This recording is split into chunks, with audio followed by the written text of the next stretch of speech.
Starting 11 മലയാളത്തിൻ്റെ പുതിയൊരു വീഡിയോയിലേക്ക് എല്ലാവർക്കും സ്വാഗതം. അപ്പോൾ കേരള ബ്ലാസ്റ്റേഴ്സിൻ്റെ പഞ്ചാബ് എഫ്സിക്കെതിരായിട്ടുള്ള ഒരു സാധ്യത 11 നമ്മൾ നോക്കാൻ പോകുന്നത്. ആദ്യമായി നമ്മുടെ ചാനൽ സബ്സ്ക്രൈബ് ചെയ്യുക. എന്നാൽ നമുക്ക് വീഡിയോയിലേക്ക് പോകാം. 4-3-3 ഫോർമേഷനിലായിരിക്കും ബ്ലാസ്റ്റേഴ്സ് ഇന്നത്തെ മത്സരത്തിൽ ഇറങ്ങാൻ സാധ്യത. അങ്ങനെയാണെങ്കിൽ നമുക്ക് 4-3-3 ആ ലൈനപ്പ് ഒന്ന് പരിശോധിച്ച് നോക്കാം. ഗോൾ പോസ്റ്റിൽ സച്ചിൻ സുരേഷ് തന്നെയായിരിക്കും. ഇനി ഡിഫൻസിലേക്ക് വരുമ്പോൾ സെൻറ്റർ ബാക്കായി മിലോസ് ലിങ്കിച്ചും പ്രീതം കോട്ടാലുമായിരിക്കും. റൈറ്റ് ബാക്കായി മലയാളി താരമായ ഷഹീഫും ലെഫ്റ്റ് ബാക്കായി ഐബൻ ഡോളിക്കുമായിരിക്കും സാധ്യത.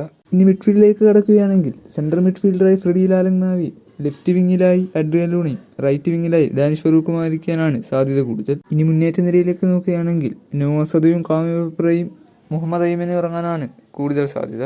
അപ്പോൾ ഇതാണ് കേരള ബ്ലാസ്റ്റേഴ്സിൻ്റെ പഞ്ചാബ് എഫ്സിക്കെതിരായിട്ടുള്ള സാധ്യത 11. ഈ 11 നമ്മൾ ഉറപ്പ് പറയുന്നില്ല. ഇത് ഏകദേശം ഒരു പ്രോബബിൾ 11 ആവാനാണ് സാധ്യത. അപ്പോൾ ഇതാണ് പഞ്ചാബ് എഫ്സിക്കെതിരായിട്ടുള്ള ബ്ലാസ്റ്റേഴ്സിൻ്റെ ഒരു പ്രോബബിൾ 11. അപ്പോൾ ഇതൊരു വെറും സാധ്യത 11 മാത്രമാണ്. അപ്പോൾ നിങ്ങൾക്ക് തോന്നുന്ന ഒരു ബ്ലാസ്റ്റേഴ്സിൻ്റെ ലൈനപ്പ് കമൻറ്റായി രേഖപ്പെടുത്തുക. അപ്പോൾ ഇതുപോലുള്ള ബ്ലാസ്റ്റേഴ്സിൻ്റെ വീഡിയോകൾക്കായി നമ്മുടെ ചാനൽ സബ്സ്ക്രൈബ് ചെയ്യുക. എന്നാൽ നമുക്കിനി മറ്റൊരു വീഡിയോയിൽ കാണാം.